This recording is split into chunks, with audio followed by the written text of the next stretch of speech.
The lights go green, away they go. Muller certainly on his toes in the Porsche. Look, trying to desperately find clear real estate. Up the inside line goes Marcus Klassen in the blue McLaren.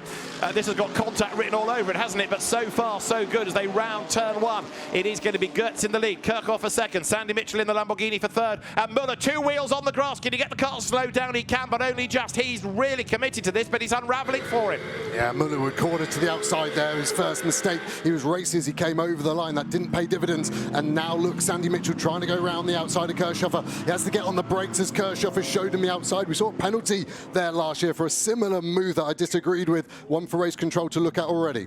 Yeah, so Sandy Mitchell put onto the dirt. There is the car that got the penalty last year, effectively, the car of Rob Collard. It's Hugo Cook at the wheel of it, and already in strife is number 37 McLaren. That's John Ingram, who's had a moment. He's getting going again, but the Jolt Racing McLaren has certainly had a jolt. Now, what's going on in GT4? We're up to turn 5, and I'm afraid the BMW is still ahead, so Jack Brown was telling you fibs. Yeah, all bark, no bite, and did look like the rear left, that Jolt car was down a bit. Was that just a divot in the grass? It has got going from the inside of turn 3, so all good, all cars now going. There is the GT4 leading 84 Ginetta. Jack Mitchell at the wheel of it, Charlie Robertson second, Jack Brown third then in that McLaren, and in fourth it's another of the Ginettas of Joe Wheeler, as there you could see the number 9 McLaren Martin Plowman getting out of the draft, trying to find a way through. Marcus Klassen ahead of him, that's Tom Wood going by, Matt Griffin behind, and the Jay Bridger Honda at the rear at the moment of GT3. That means that in Silver Amp, Tom Wood's Aston is ahead. So it's been a rather frantic first lap, but nobody other than the Jolt Racing McLaren has come a cropper as the Honda comes out of Coram down towards the end of lap number 1. It is going to be Maxi Goetz that leads the way from Marvin Kirchhoff a second, Sandy Mitchell's Lamborghini third, fourth Kean Jewett in the Mercedes, Johnny Adam fifth, and a good first lap coming up from Callum McLeod. Sven Muller is looking for action. He lost out on the first lap, even though he was trying to gain ground. And here he comes for a big send up the inside of Callum McLeod, and there's contact. The McLaren gets turned sideways. Sven Muller goes through, but yes, straight away that's going to be looked at. Yeah, drive-through penalty for that one. It was good to have the aggression move, but he just couldn't back out of it. By the time he had sent it, McLeod was quite rightly making his way into the corner. Sven Muller, probably with a bit of red mist after a very poor first lap, has tried to send it, but for me that will attract a penalty. Right, so Sven Muller goes through. Callum McLeod actually did quite a good job to save that and only lose one place. Let's have a look from the outside. It was a late dive by Muller, just clips the rear corner of the McLaren. But yeah, it's a non-contact sport. That was contact. Yeah, and Muller was trying to get out of it, but it was too late. As soon as he picked his braking point, which was probably 2 to 3 meters past his normal reference, as he needed McLeod to leave the door open, which McLeod's never going to do. Sick there, maybe the humidity not allowing that flat sick Porsche to really get to the top speed it needs. Coming out of Coram there, Johnny Adam hanging on for the moment to that 5th place ahead of the Porsche and accelerating now up towards the timing line. So race leaders go by, 4 laps in the book. This is what happened on the opening lap. Let's have a look towards the rear of the pack. Oh, it was Phil Keane, I think, getting involved with the Jolt McLaren. And that then bounced off the barrier and we understand got a puncture and has retired. This is how Charlie Robertson took the lead of GT4 away from Jack Mitchell with a really brave move right around the outside. That BMW dwarfing the Ginetta, towering over it, doesn't it, with its more touring car style shape. But a good pass that by Charlie Robertson, and not only is he in the lead, he's just edging away a little bit. Yeah, interesting that. Team managers of that green McLaren and number 42 Mercedes that won earlier on in the day being summoned to race controllers. You look there at Marcus Klassen. And he's another one that's struggled. The gaps have opened up a little bit now, haven't they? So the front of the field has plateaued a little bit. And part of that is the number of corners here that breaks up the pack. Yeah, it's a difficult circuit to drive, to enjoy, and quite a few things here at Snetterton the drivers will go on about. But when you've got a fast car, any circuit is good. But when you're stuck in that dirty air here, the front just really, really struggles around here. And the longer you do it, the more you take out the front, and that vicious circle of life begins. This is the GT4 battle. 71 Charlie Robertson ahead. Now Jack Brown's under attack. 88 Ginetta is right there behind him of Joe Wheeler. Blake Anglis in 69. He's next in the queue. That was a car that started in the pit lane in the first race. But Blake Anglis in his first weekend of racing in British GT, coming up from the Ginetta Super Cup, he is going really nicely. Accelerates over the timing line. I'm still mystified as to where the pace of that McLaren has gone, unless it's back to old tyres, because Jack Brown is hemorrhaging time to the top 2 in GT4. And if anything, having to work harder to keep these at bay, as again, Anglis has a look up the inside, and they're all going to be caught before long by Phil Keane. Gap's come down for 2nd and 3rd, hasn't it now? So Kirchhoff and Mitchell together, that gap had really risen, but Mitchell, don't forget, is still on a mission. He's a bit narked, I suspect, about being put onto the weeds on the opening lap, and he's come right back onto the tail of that McLaren, which has never got going in relation to the leading Mercedes. No, exactly, and Mitchell now will be looking at the GT4 traffic. That's the back straight ahead of them, so they will catch them somewhere in sector 1 next time by, and Mitchell will be waiting for Kirchhofer to have some momentum lost, and there are those cars that are going to catch them much quicker than that, so it's going to be interesting to see if Kirchhofer can get through them without losing momentum. Yeah, slight good fortune, but he made it work, didn't he? I wonder if Jack Brown helped him again. Sister Optimum cars, Optimum running 4 cars, 2 in GT3, 2 in GT4. Sven Muller, deja vu. We've seen this every time so far we get on board with them. He's in this gap. It does feel like this is his best chance. You can hear him trying to get on the throttle, but knowing it's not ready, and then has to come out of it, then doesn't get the run down this straight. Phil Keane, the next back marker for those 2 cars, and again very close, but no move yet. So Sven Muller, having dispatched Callum McLeod by fair means or foul, he has not been able to unsettle Johnny Adam, has he? He's not stuck his nose up the inside, that's for sure, but Johnny hasn't given him an opportunity so to do. And Sven Muller, well, I think have been told by the team, right, that's being looked at, so go carefully. The pit window is open for GT3, but don't expect many takers yet. No, exactly that. They will go as long as they can. The drivers in the cars at the moment, the faster pros, anything up to 2 to 3 seconds that faster than the AMs, so they want to maximise their stint time. And here are the 2 Ginettas now. It looks like Johnny Adams maybe got the better deal. Muller's going to send it to the inside. He's actually going to be closer. Johnny Adams going to get held up by Joe Wheeler now. He's got to get to the inside. Sven Muller has got an opportunity here, I feel. Johnny Adam this time is in the traffic, coming out of bomb hole. Muller now does get a chance up the inside, but Johnny Adam dives across the front, partly to defend, partly to try to clear that pesky Ginetta that will not get out of the way. Johnny Adam has to go the long way round the outside, clears it at turn 12. Muller gets through as well, and absolutely inch perfect without getting into the back of the Aston Martin. That illustrates 2 professional GT drivers at work. McLeod right back onto the tail of Sven Muller, so the green McLaren then has been able to catch up, or it had been, but then he's in strife at turn 1, loses traction altogether onto the grass, and has Callum McLeod got a problem because he's gone way off and he's lost all momentum, as though something suddenly gave up in the transmission. He couldn't make the corner, and that car looks like it's coasted to a halt. That's more than just running wide, because otherwise he'd have recovered and set off. Yeah, just the bizarrest of timings. There was no contact whatsoever, nothing untoward on the way in, but something gone on the front left. He didn't seem to want to turn right on the grass, and I was about to say it's very awkward because Jack Brown is managed by Callum McLeod in that car, so there's about to be an awkward conversation, but I think fate has taken over there, and something has happened to that Optimum number 3 McLaren as wood to the inside of Phil Keane. Sometimes you see the closing speed and you can't believe they can avoid contact, but so far clean driving.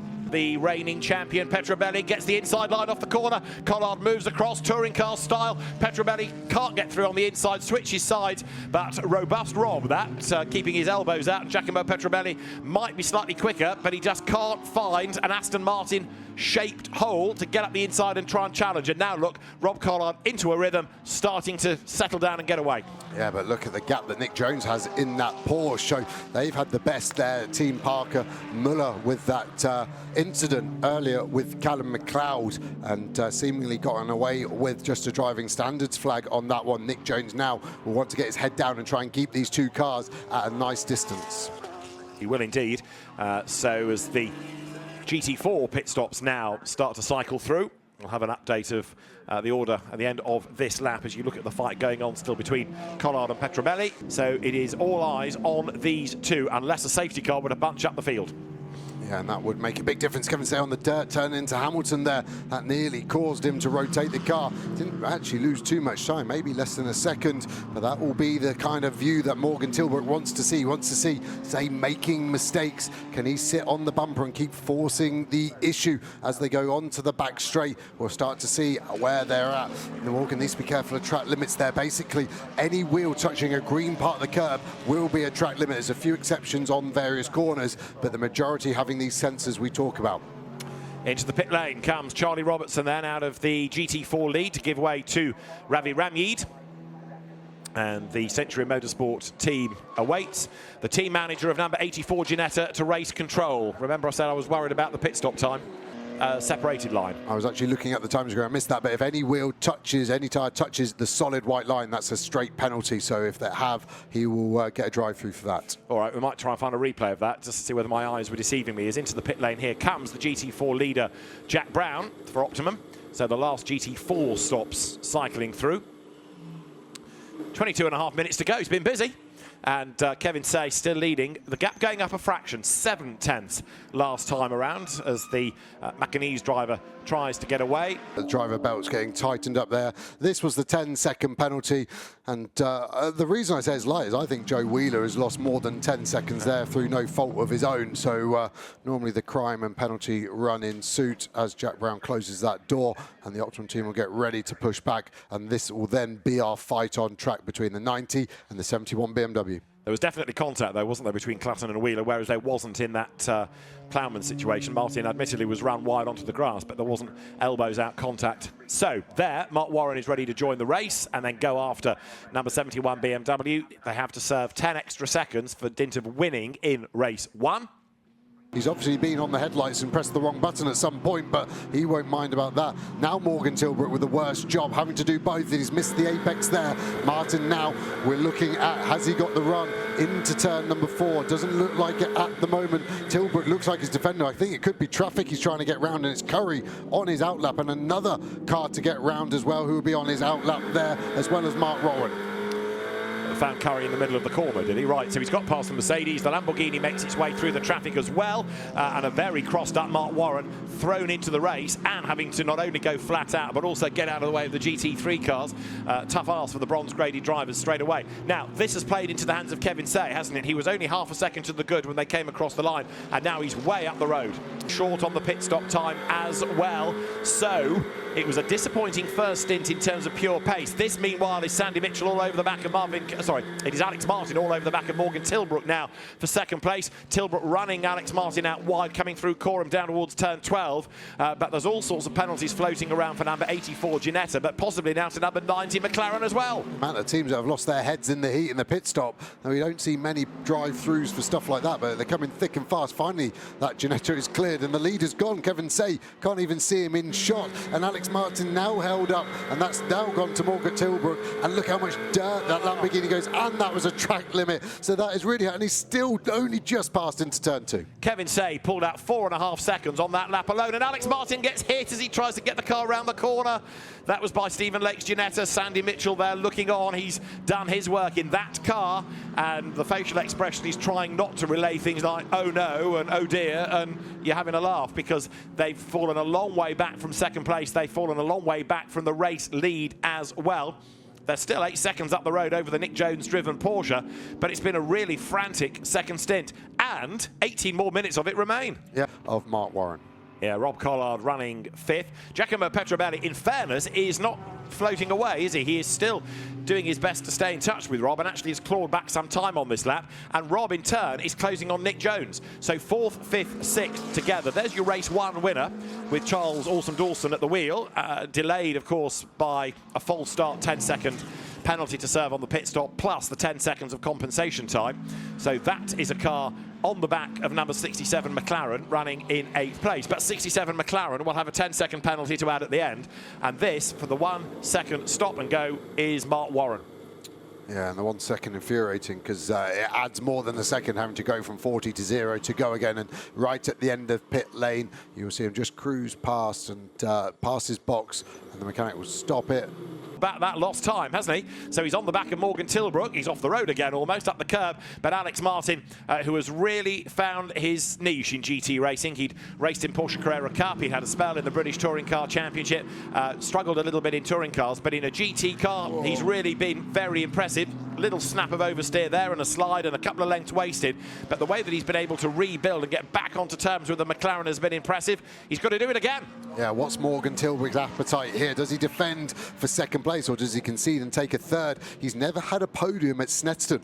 Before this weekend, he actually told me he'd never had a podium this year at any track that started with an S. He's already done Silverstone, he's already done Spa. Can he do Snetterton now on the podium? He looks like he wants to hang on to second at the moment, but Alex Martin looking super aggressive. Right, here he comes then. So Morgan Tilbrook looking for second place here at Snetterton, with Alex Martin chasing on behind him. The gap at the start of the lap was 6/10. It had come down, it's gone up. But Alex Martin, as I say, has really taken to GT racing. He's found a happy place at Barwell. And then Sandy Mitchell is going to be looking on. Marvin Kirchhofer will watch Morgan Tilbrook as well on the inset picture as the cars go through. Number 69 team manager now to race control. That's the Stephen Lake Ginetta. We'll come back to that one in due course, because Tilbrook to Martin, 0.8 of a second now. Kevin Say, 7 seconds up the road. Right, this is for second in GT3. Tilbrook versus Martin. And again, look, that Lamborghini has got itself right onto the tail of the McLaren. So the Lamborghini has got good pace. Alex Martin looking to find a way round. Tilbrook goes defensive. Alex Martin wide into Agostini. Tries to get the undercut coming off the corner. Squirts up the inside, but can't level. Can he? Thinks about it. Slots back in. And this is coming into Hamilton, so he's got to go through that left-hander, close to the tyre stack, a little bit tidier maybe than the McLaren, and closing up under braking here, coming into Oggies. They're at a point where they could be losing 1.5 seconds, 2 seconds a lap with the battling they're doing. Nick Jones only 7 seconds behind. Similar pace in clear air. But if they battle like that for the next 2 to 3 laps, expect to see a blue Porsche in the background. And on the back of the blue Porsche is another Barwell Lamborghini and an Aston Martin, because 4th, 5th and 6th are now within a second of one another, as again we've got Morgan Tilbrook ahead of Alex Martin to the end of Bentley Straight. This is 4th and 5th and 6th. Nick Jones ahead of Rob Collard and Giacomo Petrobelli on his toes again, having a look up the inside, trying to rattle Rob Collard. But you've got to get up very early in the morning to do that. Yeah, unflappable, isn't he? The experience he's got and his general demeanour doesn't allow that sort of look to rattle him. He had an ABS problem earlier. We did see him go straight on, but the car now seemingly fixed and A-OK. And Nick Jones will be a bit worried. He had a lovely gap at the start of this stint. Must have been over 4 to 5 seconds, and now it is evaporated to almost 0. There is number 1 then, Rob Collard, coming up towards the timing line, champion last year with his son Ricky, who was racing with him in the 24 Hours of Spa. Tough race for them for myriad reasons. That's Luca Hopkinson, who is now 2nd in silver in GT4, and the car leading silver in GT4 is number 14 BMW there, right ahead.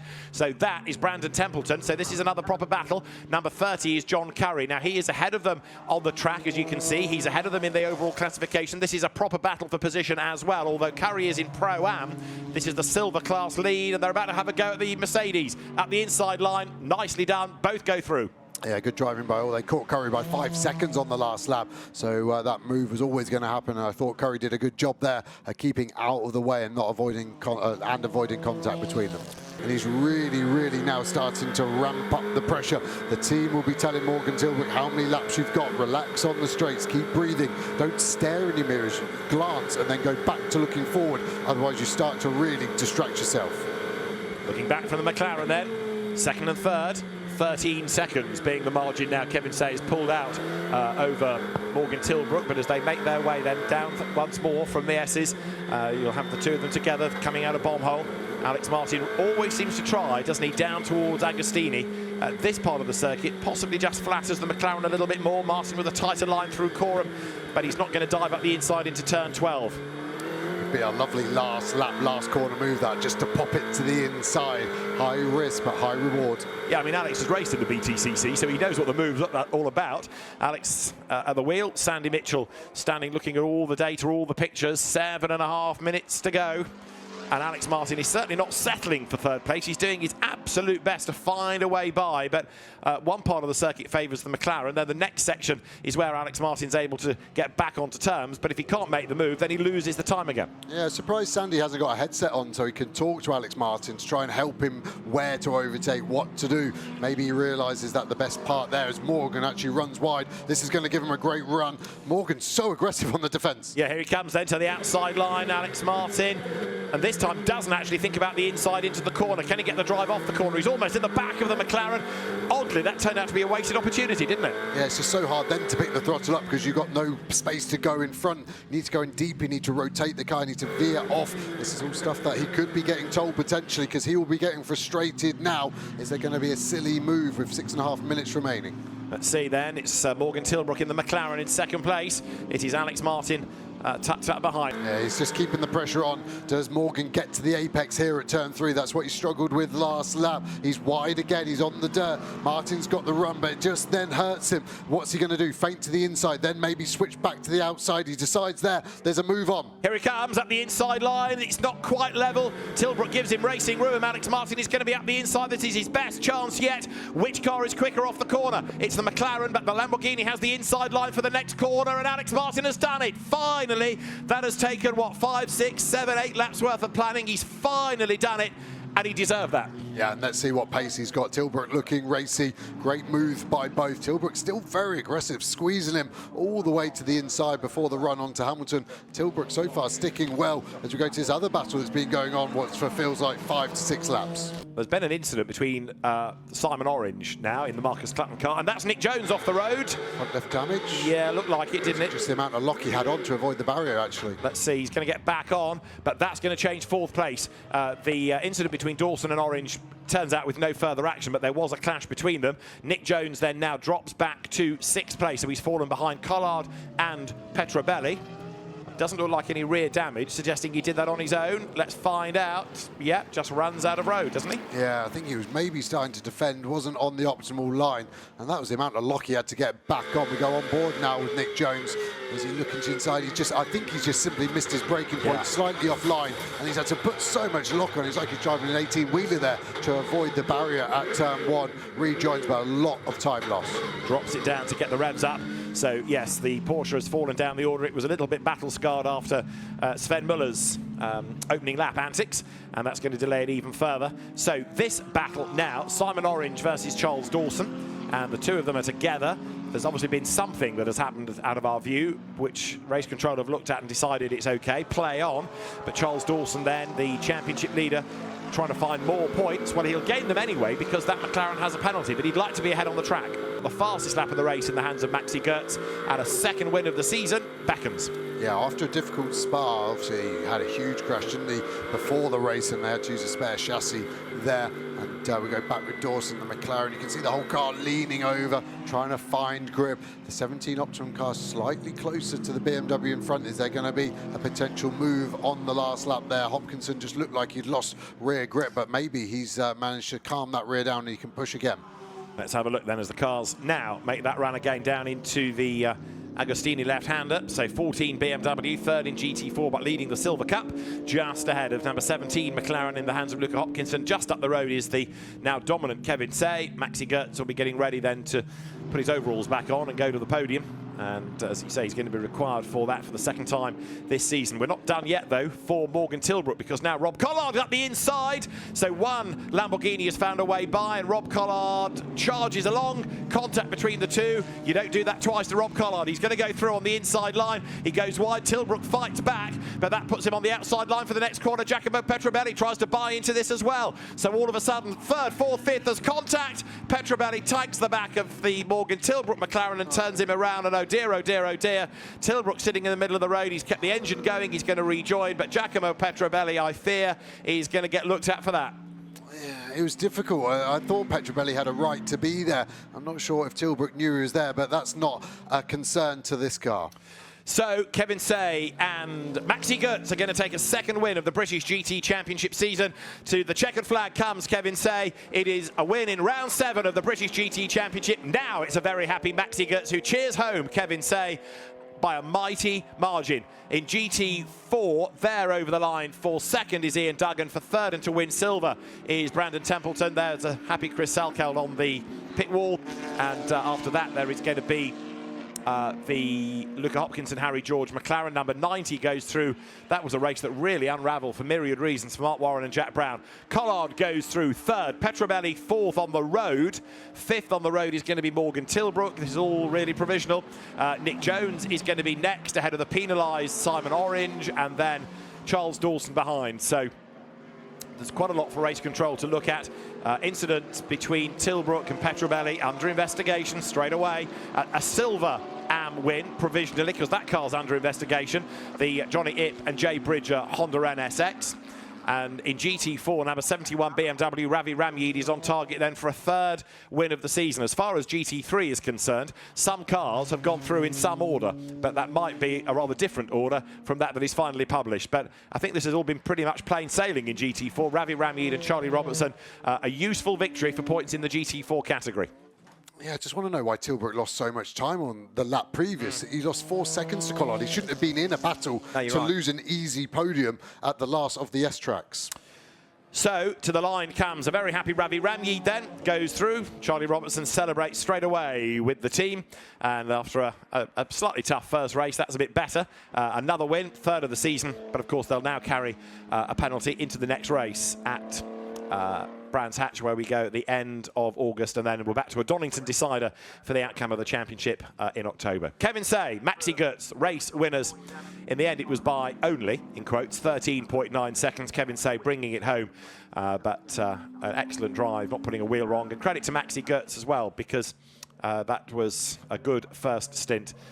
Let's then have a look at what happened here. This was Rob Collard already having gone through. Giacomo Petrobelli sees an opportunity, backs out of the gap, and it's the lightest of touches, isn't it? Yeah, it is on Petrobelli, but he wouldn't have expected Morgan Tilbrook to cut across the front. So this is going to be a very good angle of it. Normally the car swings to the outside now, but he stays tight, and Petrobelli does just load him up there. I think you could even hear Tilbrook shouting something there. That shows you how angry he was, that you could hear his voice over a twin-turbo V8. Right, in terms of the provisional class winners, in GT3, Pro-Am honours for Maxi Goetz and Kevin Say, Silver Am to Johnny Ip and Jay Bridger. In the GT4 class, Charlie Robertson and Ravi Ramyeed outright and Pro-Am winners, and the Silver Cup won by Brandon Templeton and a very happy Chris Salkeld. So these are very provisional results. Maxi Goetz taking the honours with Kevin Say, Alex Martin second with Sandy Mitchell, and Rob Collard and Hugo Cook third. And then it gets a bit more confused because contact on that last lap, Giacomo Petrobelli and Johnny Adam ahead of Morgan Tilbrook and Marvin Kirchhoffer. Nick Jones and Sven Muller survived contact early on in the race to be sixth, and an off by Nick Jones also. Seventh on corrected times, Charles Dawson and Cian Dewis. Martin Plowman and Mark Smith, they got onto the grass and they were eighth ahead of Duncan Cameron and Matt Griffin, with Johnny Ip and Jay Bridger rounding out the top 10. In GT4, Ravi Ramyeed and Charlie Robertson victorious from Joe Wheeler and Ian Duggan. Third and winning in silver, Brandon Templeton and Chris Salkeld. Now, a GT4 victory for Ravi Ramyeed and Charlie Robertson. 13th place overall, and that certainly, Bryn, useful for them in the championship.